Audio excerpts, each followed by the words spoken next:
Miten käyttää erilaisia lelupalkkoja hyödyksi agilitissä? Entä mikä on namipommi ja miten se oikein toimii? Olen Julia. Kisaan ja valmennan koirakoita aktiivisesti vetolajissa ja agilitissä. Mun oma päälaji on valjakkohiihto. Kerron tällä videolla hieman mun ajatuksia palkkaamisesta. Toivottavasti saat tästä lisää ideoita omiinkin treeneihis. Tää video on toteutettu yhteistyössä Nordic Pet Shopin kanssa. Ja kaikki videolla näkyvät palkat löytyy myös Nordic Pet Shopin verkkokaupasta. Tää videolla nyt näkyvä siletarvoinen kolli Simo ei oikeastaan syttynyt leluista koskaan. Se on näyttänyt siltä, että se näennäisesti leikkii, mutta se on halunnut siitä lopulta namipalkan. Olin itekin tosi skeptinen, että se oikeasti syttyisi näistä leluista, mutta päätettiin silti kokeilla. Simo ennemminkin leikkii sillä, että se on tehtävä, josta voi saada namin. Mutta tästä kaninkarvaisesta lelusta se ihan oikeasti syttyi, ja mä pystyin palkata sillä, vaikka se ei edes lelusta syty yleensä. Paras palkka on jotain, mitä koira ihan oikeasti haluaa tavoitella, eikä vaan semmonen, mikä on meidän mielestä hieno tai kiva, tai halutaan, että se palkkaantuu just sillä. Totta kai palkan arvoa voi ja kannattaa nostattaa, mutta jossain vaiheessa kannattaa myös myöntää, että tää koira esimerkiksi syttyy paremmin nameista kuin leluista. Tässä klipissä miustaa Simon kanssa kilpaa lelulle. Ideana, että Simo fokusoi leluun ja menee eteenpäin välittämättä mun liikkeestä. Ja niin kuin ehkä mustakin näkee, mä oon ihan häkeltynyt, että Simo vieläkin leikkii mun kanssa tällä lelulla, eikä se ole pyytänyt namia. Tää oli oikein hyvä muistus itsellekin siitä, että se koira, joka ei nuorempana syttynyt leluista, saattaa vanhempana olla hyvinkin lelupalkattavissa. Sitten jatketaan Jenin kanssa samoja harjoituksia, mutta ihan alkeistasolla. Jeni on mun ystävän tokkokoira, jonka kanssa me ollaan harjoiteltu agilityä muutaman kuukauden verran. Jeni on ihan älyttömän nopea ja kiihkeä koira, jonka kanssa on ollut haasteena se, että se jää mun liikkeeseen kiinni. Tässä treenissä mä teen erilaisia harjoitteita, missä Jenin pitää mennä lelulle, vaikka mä teen siellä ihan mitä vaan. Esimerkiksi takaleikkausta, kilpajuoksua tai jopa vastakkaisen suuntaan juoksua. Jenille käy lelupalkas oikeastaan ihan mikä tahansa. Se rakastaa kaikkea leluja ja menee niistä aika hulluksi niin sanotusti hyvällä tavalla. Niin se on tosi helppo palkattava. Tällä videolla jonkin verran tehdään hankalia asioita. Ja just tähän videoon ei päässyt ne klipit, joissa Jeni teki vähän virheitä ja se ei katsomaan mua, mutta niitäkin toistoja oli. Jonka takia ihan viimeisenä toistona me tehtiin tämmönen, että se juoksee sinne suoraan ilman, että mä edes liikun siinä. Ja sit kunnon leikkibileet. Jeni oli oikein hieno. Jenin jälkeen treenivuoron pääsi mun Matonen. Se on oikealta nimeltään Meija, mutta mä kutsun sitä Madoksi, koska se on vähän tommonen mielistelijä. Tässä tehdään keppitreeniä sen kanssa. Ja Meija on aika kiinni lelussa, sillä on ongelmana välillä se, että se ei malttaisi tehdä viimeistä keppiväliä, vaan haluaisi jo lähteä lelulle. Niin tässä tehdään erilaisilla harjoituksilla keppitoistoja silleen, että se tekee kepit oikeasti loppuun asti.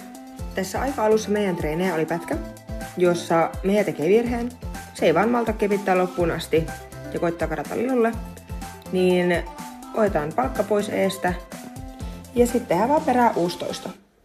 Sen voi tehdä tälleen, että ottaa vaan viimeiset kepit, missä tulee virhe, tai sitten kaikki. Sitten Jeni pääsi tekemään keppejä ja treenattiin takaleikkauksia. Tässä ei oikeastaan näy toi mun liike, mutta ekassa mä menen hiljempaa, tokassa vähän kovempaa ja viimeisessä sitten juoksen. Ja koska Jeni suoritti niin virheettömästi ja varmasti sille vaikeaa asiaa, niin päätettiin jättää tää keppitreeni ihan vaan näihin 3 toistoon. Voidaanko antaa tässä välissä ihan pieni hetki sille, kuinka söpö Jeni on? Mä en oikeasti kestä, kuinka se on niin autenttisen onnellinen, kun se pääsee treenaamaan ja leikkimään. Sitten päästäänkin seurailemaan Simon treenin toista kiekkaa. Tällä kierroksella otetaan käyttöön Simon lempi palkkalelu eli namipommi. Tän namipommin avulla me ollaan saatu vähän dieselmoottoriseen Simoon ihan kivasti vauhtia. Tässä kohtaa vaikuttaa ihan siltä, kun Simo haluaisi esitellä kameralle, miten tuo oikein avataan. Tässä namipommissa on parasta se, että nuo tarrat ei ole liian tiukat, joten koira on oikeastaan aika helppo avata se. Seuraavalla klipillä me treenataan keinoa. Me ei ole pitkään aikaan treenattu sitä, joten me tehdään nyt se madalletulla keinolla. Simon siis pitää pysähtyä tohon, vaikka mä liikun, jonka takia kaveri palkkaa sen siihen. Käyn itekin vielä palkkaamassa ja heitän palkan Simolle vasta vapauttamisen jälkeen. Tässä on nyt Manta ja Mantan kanssa lähdetään treenaamaan saksalaisia. Eli saksalainenhan tarkoittaa sitä, että koira tekee takakierron, jonka jälkeen omistaja juoksee tuolta toiselta puolelta ja ohjauspuoli vaihtuu. Alkuun mä seison tässä aika lähellä ja autan voimakkaasti koiraa. Ekalla kerralla, kun mä siirryn kauemmaksi, Manta ihan maltakkaan kiertää tuolta takaa. Seuraava toisto oli jo selvästi parempi, toki autoon jonkin verran. Sen jälkeisellä toistolla alkoi näkyä epävarmuutta, mutta jatkettiin treeniä. Namipommin avulla me saadaan namipalkka näkyväksi ja saadaan samalla luotua namista saalis. Yleensä tää on oikeasti hitti koirilla, jotka palkkaantuu paremmin karkilla kuin lelulla. Mut kattokaa nyt vielä Mantaa. Näin pienellä treenillä me saatiin sille opetettua saksalaisen alkeet ja vähän enemmänkin. Seuraavaksi meidän pääsi taas tekemään vähän treeniä ja tässä treenataan innivräppiä, eli vähän niin kuin takakierto, mutta koira tekee sen poispäin musta. Koska lelusta luopuminen on meille välillä vähän vaikeeta, niin tää on myöskään älyttömän hyvää treeniä siihen, että sen pitää luopua tuosta lelusta matkalla, suorittaa tehtävä ja saa sitten palkan. Seuraavaksi me lähdetäänkin tekemään samaa, mitä me tehtiin Mantan kanssa, mutta ilman kaverin apua, silleen, että sen lelupalkka vaan maassa odottamassa. Nääkin on ollut meille vaikeita, niin jätettiin 2 hyvään toistoon ja sen jälkeen siirryttiin treenaamaan innejä. Eli innihän tarkoittaa sitä, että koira hyppää esteen ohjaajan puolelta silleen, että se kiertää siivekkeen. Mä oon myös sijoittanut tuon lelun tarkoituksella silleen, että meidän pitää valita suorittaa tehtävä ennen kuin se juoksee lelulle. Meillä olisi ollut mahdollisuus myös juosta suoraan lelulle. Sitten olisi vielä ihanaa Möykyn treenien vuoro.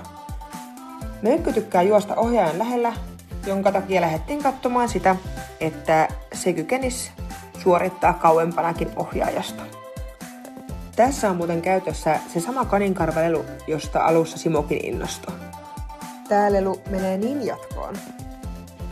Koska Möykyllä oli näin hyvä into lelulle, niin päätin oikein boostaa sitä ja ostaa sen hyvän vireen, jota Möykky meille itse aktiivisesti tarjoili. Nostin Möykyn virettä myös sillä, että se innostuisi juoksemaan kovempaa ja irtoisi mahdollisesti kauemmaksi ohjaajasta radalla. Tässä kohtaa mä otin palkan itselleni ja pyysin ohjaajan juoksemaan vähän kauempana Möykystä ja mä autan sen tuolle esteelle. Vieläkin pyysin mennä kauempana ja tästä näkyy aika hyvin, että Möykkyhän suorittaa.